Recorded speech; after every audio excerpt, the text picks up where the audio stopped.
the sexual perversion that goes on in Washington. I mean, being kind of a young guy in Washington, the average age is probably 60 or 70. And I look at all these people, a lot of them that I've looked up to through my life. I've always paid attention to politics, guys that, then all of a sudden you get invited to like, well, hey, we're gonna have kind of a sexual get together at one of our homes. You should come. And I'm like, what did you just ask me to come to? Yeah. And then you realize they're asking you to come to an orgy. Yeah. Or the fact that there's some of the people that are leading on the movement to try and remove addiction in our country, and then you watch them do a key bump of cocaine right in front of you, and it's like, wow, this is wild. Okay, so you might have seen that clip by now. That's Madison Cawthorn, I guess, trying to seem cool on this show that he was appearing on, talking about how like 75 and 80-year-old crusty, wrinkled old Republicans have been asking him to do coke and engage in group sex or wife swapping or something. I don't know some of the terminology he's using. I guess I'm not that cool. I don't sling terms like key bump that often, but he apparently is familiar with these things, although only via the invitations he's received. But anyway, somehow, against all odds, that clip that you just saw has produced more condemnation for Cawthorn from the right than all of the other horrendous things that he's said and done, which we will remind you of. But no, House Minority Leader Kevin McCarthy is speaking out because apparently many members of the Republican caucus have been speaking out. Kevin McCarthy says there's a lot of different things that can happen when it comes to Madison Cawthorn. But I just told him he's lost my trust. He's gonna have to earn it back. I mean, he's got a lot of members very upset. You can't just make statements out there. He changes what he tells, and that's not becoming of a congressman. He did not tell the truth. That's unacceptable. And specifically in terms of Madison Cawthorn not telling the truth, Kevin McCarthy goes on to say in the interview, he claims he watched people do cocaine. Then when he comes in, he tells me, he says he thinks he saw maybe a staffer in a parking garage from 100 yards away. It's just frustrating. There's no evidence behind his statements. I told him you can't make statements like that as a member of Congress that affects everybody else and the country as a whole. And so he also says that Madison Cawthorn admitted that he made up the thing about the invitations to the sex parties. Now, notably, it's Kevin McCarthy telling us that Madison Cawthorn said that. Madison Cawthorn, who's a guy who loves to brag about his own aggression, passion, all that, can't seem to work up the courage to admit that he lied publicly himself, Sabrina. But isn't it weird that this is the thing that Kevin McCarthy and the Republican caucus is like aggrieved about? Since when do Republicans care about other Republicans not telling the truth? Why are they getting so up in arms about this story? And it's so outrageous. Like a normal person would be able to just like brush it off and say like, oh, that's just nonsense. Are we getting self-reports here? What is happening? It's just ignore it. Clearly it's outrageous, but maybe House of Cards wasn't that far from the truth after all. It's entirely possible. So actually, well, why don't we start there? So I'm curious about your thoughts. Fundamentally, was Madison Cawthorn lying? Or was he telling some version of what he thinks the truth is? Has he been asked by politicians that he looks up to, 70 and 80-year-old politicians that he looks up to, was he asked to go to I forget what weird term he used for it, but like a sexual party or something like that? I don't know. I don't think so. I would hope not. I would not want to know that guest list. I don't want to imagine it. Okay, yeah, I don't believe so. Look, the idea that there's drug use going on, obviously, the drug laws and the vilification of drug use and everything, that's for keeping the pores down. That's not gonna stop rich people from doing these things. So I definitely buy that. And the idea that they're getting up to all sorts of nonsense, I think that makes sense. But in this area, I think we need to bear in mind a couple of things. One, that Madison Cawthorn is a massive liar in general, which doesn't mean that any particular thing he says isn't true, but it's important to bear in mind. And then in deciding if this guy's a liar, is this a lie? Well, then you have to think, why would he tell this lie? Why would he implicate members of his own party in doing these things that go against all of what they pretend are their values? And I think it actually makes sense as long as you bear in mind that in addition to being a liar, Madison Cawthorn ain't that bright. He doesn't even necessarily know what he's doing when he says what he says. I think he wanted to basically signal to the QAnoners, like they do all the time. All the stuff with Ketanji Brown Jackson about the pedophilia and everything, that was all just to signal to the QAnon base. I think he liked the idea of saying there are elite sex parties going on because that's a QAnon thing. The issue is he seems to have missed that they're supposed to be saying the Democrats are doing that. And obviously Democrats aren't inviting him to sex parties, especially when he says these are people he looks up to. What do we think? He's looking up to Chuck Schumer, Nancy Pelosi, Maxine Waters? No, he's looking up to like the Republicans. And so I think he stumbled and bumbled into implicating his own party in trying to advance this QAnon conspiracy theory. I could definitely see that, but you're right. It wouldn't make sense for him to kind of implicate like his own party, because you're right. That is supposed to be, like that's a conspiracy theory of the Democratic Party. So maybe it was just a giant fat lie to get that sound clip. Because look, now we're talking about him. Win for him, I guess. Maybe there's potentially some consequences. That's honestly why I'm most interested in this. Now, sorry, what were you gonna say? No, yeah, just a little bit. He probably just wanted like that big alpha bro podcast moment. Ugh.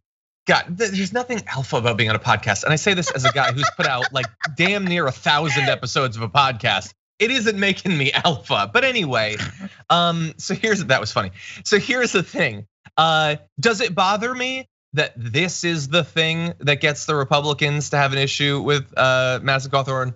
Yes, very much so. The idea that this is the thing that leads Kevin McCarthy to say the Constitution gives you the age when you can serve in Congress. But when you're in Congress, you should respect the institution. You should focus on the work that you should do.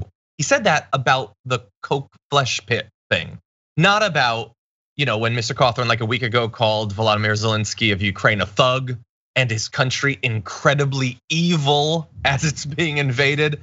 Or when he brought a knife to a school board meeting, or when he brought a gun through airport security, or when he drove multiple times apparently with a revoked license, which he's now facing a May court date on a misdemeanor count that theoretically carries jail time, but he's a congressman, so I'm sure he's gonna be perfectly fine, which is also the reason he did it in the first place. He knew that he'd be perfectly fine. He didn't get in trouble. He didn't get criticized when he was posting these sorts of photos about how awesome it was go to the vacation house of the Fuhrer. It was a bucket list thing to be where Hitler had been. Now, notably, he does say that it was a site of evil later, but who the hell refers to him as the Fuhrer? That is such a bizarre thing, let alone the allegations of sexual predation that women at his college have said, or the guy that got into the car accident with him saying that Madison Cawthorn lied about him being responsible for it. There's a lot of really disgusting stuff. Madison Cawthorn telling a group of people on video that another January 6th might be necessary at some point. All of these things, Sabrina, it's the coke and sex thing that gets the Republicans to actually care. You wonder how people like this get elected, but then you see other, Republicans out there like, I don't know, Marjorie Taylor Greene, and you're like, no, there's people out there who are voting for these people and like them. Yeah. It's scary right now. It's scary that there is a desire for it. Yeah, mm-hmm. I don't like that at all. But anyway, bear in mind that this is Kevin McCarthy, who he's not a wrangler, he's not a leader. Truly, he wants to be. He desperately wants to be Speaker of the House. And honestly, we live in a terrible timeline, so it's likely that that's going to happen within a year. But bear in mind that in the past, he didn't have a problem with Paul Gosar posting an animated video showing him literally murdering Alexandria Ocasio-Cortez. He didn't mind, everything with Matt Gaetz about the sex trafficking and all of that. Doesn't have a problem with it. Doesn't seem to care about that. Marjorie Taylor Greene, when she spoke at a white supremacist conference, he was kind of against that a little bit, but he's been against any consequences for her from the beginning, up to and including when she was thrown off of her committees. And if they do take power in these midterm elections, which they're likely to do because the Democrats are garbage, she's gonna be back on her committees at that point. And so this guy is not a leader. Even if right now it looks like he's finally taking some responsibility for his caucus, first of all, there's been criticism, but no actual consequences. He's not censoring him even, and even that is just words.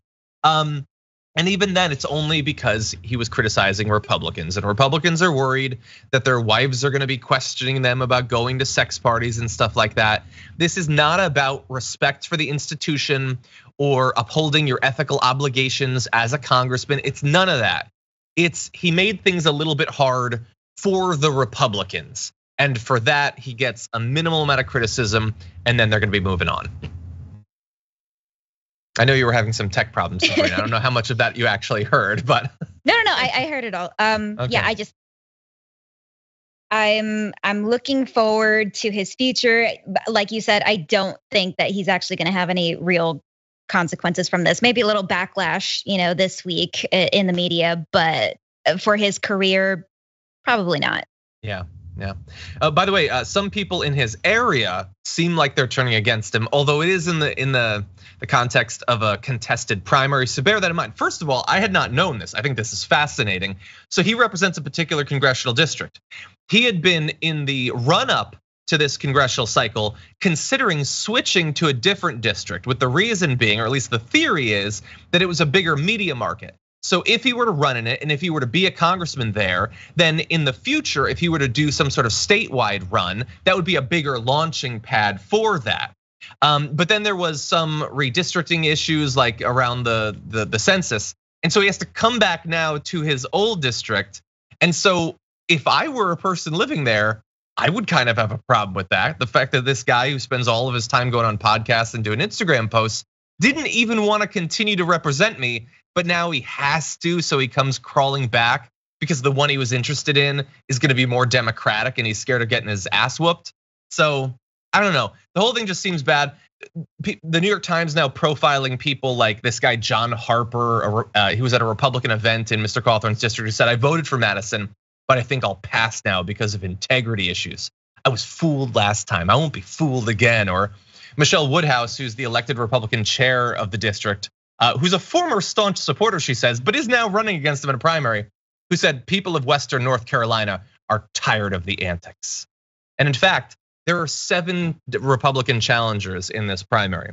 Thus far, they haven't raised significant money, and he's still at, like, I think 52% in the most recent poll of likely Republican voters. So he's still doing okay. It's really, I think, gonna come down to how sustained is this criticism? Do a lot of Republicans get involved to try to get this wild card out of the picture? Tom Tillis is supporting one of his primary challengers, but so far you haven't seen like Kevin McCarthy moving in that direction, let alone Donald Trump, who still apparently loves Madison Cawthorn.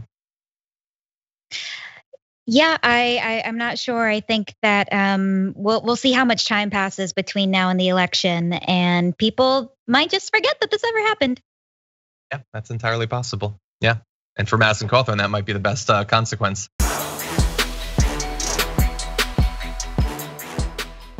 For more political news, breakdowns, interviews, stories of activism, and me trying my hardest to care about the occasional big celebrity news story, subscribe to our YouTube channel at youtube.com/The Damage Report. And you can ring the bell wherever it is so you don't miss anything.